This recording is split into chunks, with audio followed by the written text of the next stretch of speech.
Hello everyone, welcome to my channel, Everin San Gomez, Four Seasons Vlog. Magtutur tayo ngayon mga idol. Kasama ang mga kamag-anak na galing Pilipinas na nagtutur ngayon dito sa Japan. Skywalk, the longest suspension bridge in Japan. Kasama natin ngayon si Mama at saka sila Ate Mara at kanyang mga anak na nagtutur po ngayon dito sa Japan. Bago po kayo makapagpa-picture po dyan sa Mishima po, pipila pa po kayo. Ayan na, simulan na ang paglakad sa hanging bridge. Sana po hindi sila matakot ngayon na tumawid dito sa hanging bridge. Yan na, nag-trial na yung mga staff sa Mishima sa pag-zipline. Mukhang hindi sila natatakot mga idol at nag-i-enjoy sila. Si Mama nagdahan-dahan lang po sa pagtawid sa hanging bridge. Ayan, nakatawid na po sa hanging bridge. Picture-picture ang mga turista.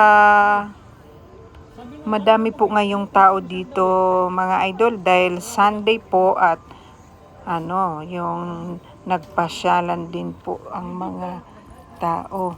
Enjoy the moment mga idol at mag picture habang malakas pa ang mga katawan, kaya mag-tour, maglakad-lakad at mag-enjoy sa mga magagandang tanawin, magagandang mga lugar para maging masaya po.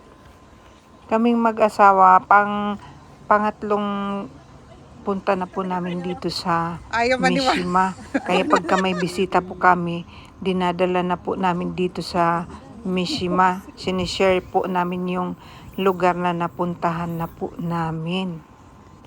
Marami pong mga rides dito sa loob ng Mishima mga idol at pwede din mag-climbing dyan sa mga paligid. May mga doon sa may bandang mga puno at saka kung anong trip po ninyo mamimili na lang po kayo ng gusto nyo pong rides.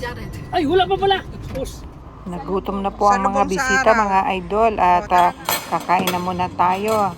As usual, ang aking order ay cat's curry pa rin. Dalawang klase po na barko ang nagtutur po dito sa Ashinoko mga idol. Mamimili na lang po kayo kung alin po ang gusto po ninyong sakyan. May nagpi-play po ngayon dito na mga samurai po mga idol. Noong unang panahon, ito daw po ay checkpoint. Natsyempohan lang po namin ito mga idol. Tapos magbabayad na sana po kami doon sa counter ng 500 yen ang entrance. Ang sabi kong maglalakad lang naman kayo sa bandang gitna, wala na pong bayad. Kaya swerte po, ang sarap po talaga ng libre po mga idol. Nakakatuwa naman po silang panoorin na nagpe-play po mga idol. Kaya dito sa gilid-gilid na lang po muna kami at nanonood sa kanila. Yan. Sa likod ni Mama may dambuhalang mochi. Ayan po hindi pa po tapos ang play nila. Ito po na barko po ang type naming sakyan mga idol. Sila po mag-asawa mga idol, hindi na tsempuhan ang Mount Fuji. Kaya dyan na lang po ang picturean. Tara na, sasakay na po tayo sa barko. Nagtutur po ito dito sa Ashinoko. Dito sa buong lake po mga idol. Kaya sasakay tayo para makarating po tayo doon sa may ropeway. Ayan. Kaso mga idol, pagbabaan dun sa unang stopover, nagsibabaan kami, hindi pa pala tapos ang aming travel. Kaya sumakay po kami uli. May 4th floor po ang itong barko. at saka may elevator po hanggang 3rd floor. Tapos sa 4th floor, doon po yung pinakatuktok at tanaw na tanaw nyo po yung labas po. Pagka trip nyo naman po sa 1st floor at 2nd floor, may ano po doon, sarado po kasi naka-aircon. Dito sa 3rd and 4th, sa labasan po yan, wala pong aircon, talagang natural po na hangin sa labas po, ang fresh air po talaga ang ating malalanghap dito sa labas po. Ang saya din po na sumakay dito sa barko at na tatanaw natin ang magagandang nature dito sa Hakone po mga idol. Talagang napakaganda po ang paligid, ang mga bundok, napakaganda, green na green. Sa ngayon green na green po, pero pagdating po sa konting tiis na lang mag-uutom na siguro. Napakaganda po. Pag autumn, sasakay po tayo ulit dito sa barko. Bumaba na po kami dito sa first stop mga idol. Yung akala namin hanggang dito po kami.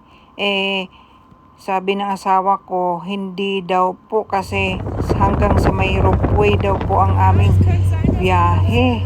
Kasi yung asawa ko po ay nauna na po doong pumunta sa may ropeway. Hindi na po kasi siya sumakay dito sa barko para one way lang po at mag-aantay na po siya doon sa aming hihintuan doon sa may ropeway. Kaya nagsusolo lang po siyang nagsasakyan ng papunta po doon. Nauna na po siya. Ito po yung harapan po ng barko mga idol. May nakatayong naka-espada. Ngayon po mga idol ay pupunta po tayo doon sa tuktok po nung sinasakyan po ng ropeway. Hindi na po kami lahat sumakay doon sa ropeway. Nagsasakyan na lang po kami pumunta po doon sa pinakatuktok po nung pagsakay po sa ropeway. Ang tuktok po ng bundok ay tinatawag na Owaku Dani. Tapos po may Kuro Tamago po doon. Yung ang ibig sabihin, may maitim po na itlog po dito sa tuktok na nabibili po. Ang itlog po ay dito po niluto sa 80 degrees Celsius at niluto siya ng 1 hour. Kaya maitim po ang kinalabasan po mga idol. At dito din po sa tuktok ng bundok ang source ng hot spring po dito sa buong Hakone po mga idol. Sa ngayon po mga idol, lumalawak na po yung singaw po nung bundok. Yung mukha po siyang bulkan na hindi naman matulis. Yung mukhang bundok lang po siya pero maraming singaw po ang bundok. Ang lamig po ngayon dito sa tuktok ng bundok mga idol at ang lakas po ng hangin. Ito na po yung maitim na itlog na kakainin namin mga idol. Dito po pala sa tuktok, dito po ang source na hot spring po sa buong Hakone po mga idol. Diyan po sila na kumukuha ng tubig ng hot spring dito sa taas. Dito po ang source ng hot spring po mga idol. Maraming salamat po sa pagsama sa ating tour.